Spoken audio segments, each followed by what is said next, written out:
લોકસભાની ચૂંટણીઓ નજીક આવી રહી છે। ભાજપ અને કોંગ્રેસ આ બંને પક્ષો પોતપોતાના ઉમેદવાર જીતાડવા માટે કોઈક જગ્યાએ સભાઓ યોજી રહ્યા છે તો કોઈક જગ્યાએ બેઠકો ચાલુ છે, કોઈક જગ્યાએ ગ્રામ્ય વિસ્તારમાં લોકોને આ ઉમેદવારો મળવા જઈ રહ્યા છે અને પ્રચાર કરી રહ્યા છે। આવું પાટણ જિલ્લામાં જોવા મળી રહ્યું છે। પાટણ જિલ્લામાં આ ઉમેદવારો જતા કોઈક જગ્યાએ સમસ્યાઓ પણ સામે આવી રહી છે। તેવામાં ચંદનજી ઠાકોર ભાડિયા ગામે જાય છે અને આ ભાડિયા ગામે જે સમસ્યા આવી છે સામે, એ સમસ્યા શું છે તેના વિશે આજે વાત કરવાની છે। નમસ્કાર, ક્રાઇમ આવાજ ન્યૂઝમાં તમારું સ્વાગત છે। હું છું તમારો નાનજીભાઈ ઠાકોર।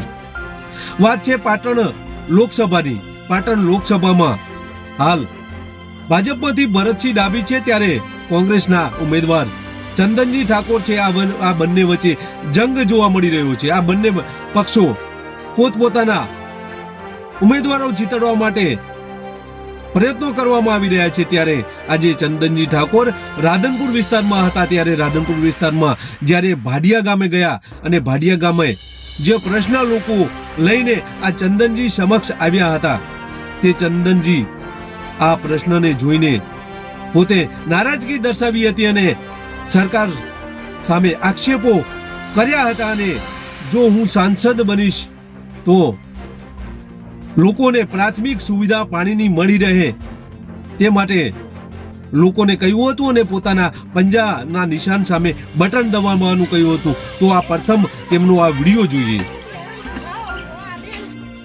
પૂર્વ વિસ્તારની અંદર પાણીની પારાયણ શરૂ થઈ છે અને આ જે આપનો ચૂંટણી પ્રવાસ હતો અને કેટલીક મહિનાઓ પીવાનું પાણી નથી મળતું એવી રજૂઆત કરી હતી। આજે મારો અગાઉ પણ 2 દિવસ પહેલાં મારો રાધનપુર ખાતે ચૂંટણી પ્રવાસ હતો। આજે પણ ફરી મારો રાધનપુર ખાતે ચૂંટણી પ્રવાસ શરૂ કર્યો। આજે સવારે 2-4 ગામો તાલુકા ડેલિકેટ ડિસ્ટ્રિક્ટની મેં સીટ લીધી। એમાં ફાડિયા ગામનો પણ આજે ચૂંટણી પ્રવાસ હતો। ફાડિયા ગામના અનેક લોકો સમગ્ર ગામ ભેગું થઈને આજે એમની પોતાની એક જ વેદના હતી કે પાછલા 4 મહિનાથી મારા ગામની અંદર ચંદનજીભાઈ પાણી આવતું નથી। અમે ચાલુ સાંસદને રજૂઆત કરી, કલેક્ટરને રજૂઆત કરી, ડીડીઓને રજૂઆત કરી, આખા ગામે ભેગા થઈને આજે વેદના જે પ્રમાણે ઠલવી છે એ ખરેખર આ 30 વર્ષથી ભારતીય જનતા પાર્ટીનું શાસન છે, ક્યાંક ને ક્યાંક લોકોને પાણી પહોંચાડવામાં નિષ્ફળ નીવડી છે। આજે ચૂંટણી આવી એટલે વાયદા પરોપની રાજનીતિ કરે છે। આજે કેનાલનું પાણી, કેનાલ જાય છે, કેનાલનું પાણી રાધનપુરના છેવાડાના માનવી સુધી પહોંચાડી શક્યા નથી। જે કેનાલો કરી એ તૂટવાની અણી પર રોજબરોજ તૂટે। એક ગામમાં તો 13 વર્ષથી પાણીની કેનાલ બનાવી છે પણ હજુ સુધી પાણી નાખવામાં નથી આવી। સંપ બનાવ્યો 137 કરોડ રૂપિયાના ખર્ચે, શોભાના ગાંઠિયા જેવો સંભાજી ઊભો છે, ડેમેજ થઈ ગયો છે। આ વિસ્તાર બિલકુલ ખોબે વહુડે રોઈ રહ્યો છે। આ વિસ્તારની બહેન દીકરી પણ આજે આવા ધગધગતા તાપની અંદર, તમે જુઓ એનો વિડીયો, એ ધગધગતા તાપની અંદર જે પ્રમાણે પાણી ઉપાડીને જે લાવે છે એ ખરેખર મને ખુદને દર્દ થાય છે કે આવી સરકાર તો એના કરતાં ના હોય એ સારી। મોટા વાતોના બળગા ફૂંકવાવાળી, નળ સે જળની પાણીની વાત કરવાવાળી, વિધાનસભાના ફ્લોરની અંદર વાહવાહી કરવાવાળી બધા જ નેતાઓ એમ કહે છે કે અમે સમગ્ર ગુજરાતમાં પાણી પાડ્યું અને ઠરાવો પસાર કરવામાં આવે નળથી જળ, તો મારા રાધનપુરને કેમ પાણી નહીં? કેટલાય વર્ષોથી પાણી, ધરોઈ ડેમનું પાણી તમે સાબરમતીમાં નાખી દો છો, કચ્છ મોકલી દો છો, તો મારા રાધનપુરને કેમ નહીં? પ્રજા બિલકુલ ત્રાસીજી છે, પ્રજા પોકારી ગઈ છે, ત્રાસ પોકારી ગઈ છે, પાણીનો ત્રાસ પોકારી ગઈ છે। એટલે મારું આ જે હું વેદના જે સમજો છું, એટલે આ ખરેખર દયનીય વેદનાઓ છે।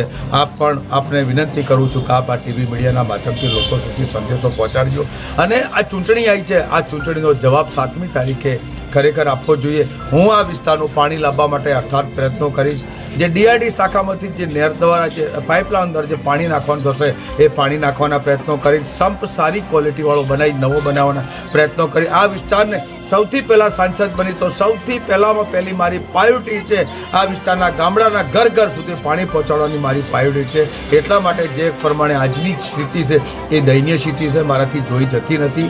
એટલા માટે આપ સૌને વિનંતી કરું છું કે આને ચૂંટણીઓનો અવસર છે, આ ચૂંટણીનો પર્વ છે, એટલે 7મી તારીખે પંજાના નિશાન ઉપર વિજય બનાવજો। તમારો પાણીનો પ્રશ્ન હું હલ કરીશ। કોંગ્રેસના ઉમેદવાર રાધનપુર વિસ્તારમાં જ્યારે પોતાનો પ્રચાર દરમિયાન લોકોને મળવા જાય છે અને લોકોની વેદનાઓ સાંભળે છે ત્યારે આ ચંદનજી ઠાકોરે કહ્યું હતું કે રાધનપુર વિસ્તારમાં મેં એવું જોયું છે કે 13 વર્ષથી જ્યાં કેનાલો બની છે ત્યાં પાણી આવતું નથી.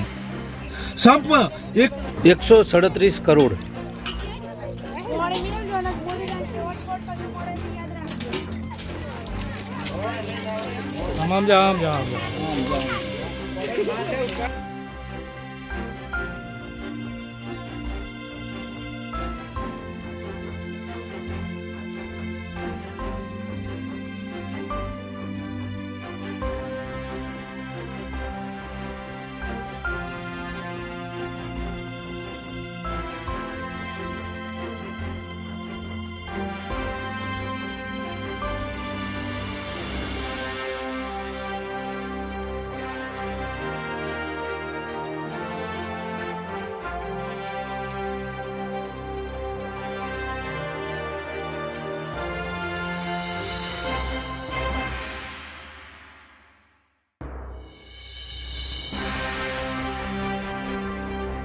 દાદા ભણાતું નથી. અમે નવેજી ધારાસભ્યને રજૂઆત કરી, ભાવાજી મંત્રીને કરી, ભરતભાઈ ડેલિકેટને રજૂઆત કરી, ટીડિયા સાહેબને રજૂઆત કરી, તો પાણી આવતું નથી 4 મહિના. શું માગણી? પાણી આવે એમ તાત્કાલિક. અત્યારે આ તલાવમાં ગંદુ પાણી ભરે, તળાવમાં ગંદુ પાણી પીયા તો એનાથી રોગચાળો રોગચાળો થાય. શું નામ છે? પંચાયત કાનજીભાઈ. અને કયા ગામના છો? શું નામ છે તમારું? શું સમસ્યા શું છે? સમસ્યા પાણીની કેટલા સમયથી છે? 12 મહિના પેલા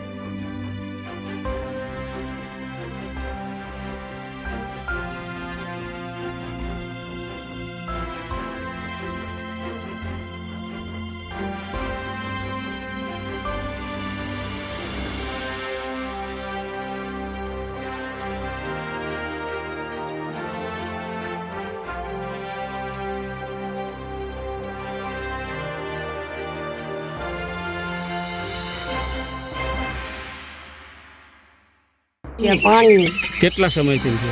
12 મહિના પેલા 4 મહિના અત્યારે તમે તળાવે પાણી ભરવા આવ્યા છો, કેવું પાણી છે? પાણી ગંદુ તો આવું જ પીવું પડે? પીવાનું ઘણી બીમારી આવે છે, છોકરાઓમાં જતા છે, કોઈ ડિલિવરીનો પ્રસંગ હોય, ઘરે ડિલિવરી આવી હોય તો છે ને પાણી નવરાવવું, એ ગંદા પાણી કે ડિલિવરીમાં બાળકને બાઈને કેવી રીતે નવરાવવું? 4 મહિનાથી પીવાનું પાણી મળે? 4 મહિનાથી તો ટેપ પાણી 12 મહિનાથી આવતું ખાસ તો પણ 4 મહિના શું નામ છે તમારું? શું તકલીફ છે આ પાણી ભરવા? તકલીફ છે ભાઈ. કેટલા મહિના? 4 મહિનાથી અત્યારે આ પાણી તલાવે ભરવા આવ્યા? આ તલાવ ફરવા આવ્યા છે. કેવું પાણી તલાવે? એકલો કચવેડો એટલે પાણી આવતું જ નથી? પાણી 4 મહિનાથી આવતું નહીં સાહેબ. તો શું માગણી? પાણીની અમારે માંગણી. અમારે બીજું કઈ જોતું નથી, પાણી અમને આલો. બીમારી આવે મંજવાળ. અને આ રાધનપુર તાલુકો ગામ ભાડિયા. શું નામ છે અને કયા ગામનું? ભાડિયા જસીબેન મારું નામ છે. શું સમસ્યા? પાણી આવતું ગયું 4 મહિનાથી. કામ કરવું કે પાણી ભરવું, માલ ઢોરે છે ને ખાવા. અત્યારે એટલું પાણી કેમ લાગે? અત્યારે પાણી ચોઈ છે જ નહીં. આ ગામમાં તલાવડામાં પાણી સારું છે નહીં. અમારે શું કરવાનું બસ? તો અત્યારે ગંદુ પાણી ભરે? તો એ ગંદુ પાણી ભરી જવું પડે. અમે શું કરવાનું? બીમારી શું માગણી? શું માગણી? પાણી મેપો ને અમારા ગામમાં તો ઘરે ઘરે પાણી ચકલામાં આવે જ. બસ અમારે બીજી કોઈ માગણી લેવી નથી. પાણીની જોઈ. પાટણ લોકસભાના ઉમેદવાર ચંદનજી ઠાકોર જ્યારે રાધનપુર ગ્રામ્ય વિસ્તારમાં પોતાના મતદારોને મળવા જાય છે ત્યારે આ મતદારો પોતાની વિકટ પરિસ્થિતિ કેવા પ્રકારની છે, શું તકલીફો છે, આ તકલીફો રજૂ કરે છે ત્યારે ભાડિયા ગામે સ્થાનિક મહિલાઓ આ ચંદનજી ઠાકોરને ઘેરી વળે છે અને ચંદનજી ઠાકોરને કહે છે કે છેલ્લા 4 મહિનાથી ભાડિયા મુકામે પાણી આવ્યું નથી. ભાડિયા ગામની પરિસ્થિતિ બહુ જ વિકટ છે, કારણ કે છેલ્લા ઘણા સમયથી એટલે કે 4 મહિનાથી જ્યારે પાણી ન આવતું હોય અને અનેકવાર રજૂઆતો કર્યા બાદ પણ પાણી ન આવતું હોય ત્યારે આ ગામની કેવી હાલત હશે. આ રજૂઆત ચંદનજી ઠાકોરને કરે છે અને ચંદનજી ઠાકોર તેમને આશ્વાસન આપે છે અને પોતે સાંસદ બનશે તો આ પાણીની સમસ્યા હંમેશા માટે દૂર કરશે તેવું આશ્વાસન પણ આપે છે. સરકાર સમક્ષ કટાક્ષ કરતા પ્રશ્નો પણ મીડિયાના માધ્યમથી સરકાર સમક્ષ પહોંચે તે માટે રજૂ કરે છે, ત્યારે ભાડિયા મુકામે છેલ્લા 4 મહિનાથી પાણી નથી આવ્યું તે સવાલો છે. કેમ પાણી આવતું નથી તે સવાલો છે. બસ એ જ. જો તમે અમારી ચેનલમાં નવા છો અને આવા જ લેટેસ્ટ ન્યૂઝ જોવા માંગો છો તો અમારી ચેનલને અત્યારે જ સબસ્ક્રાઇબ કરો, જેથી આવનાર લેટેસ્ટ ન્યૂઝ તમારા સુધી પહોંચી શકે.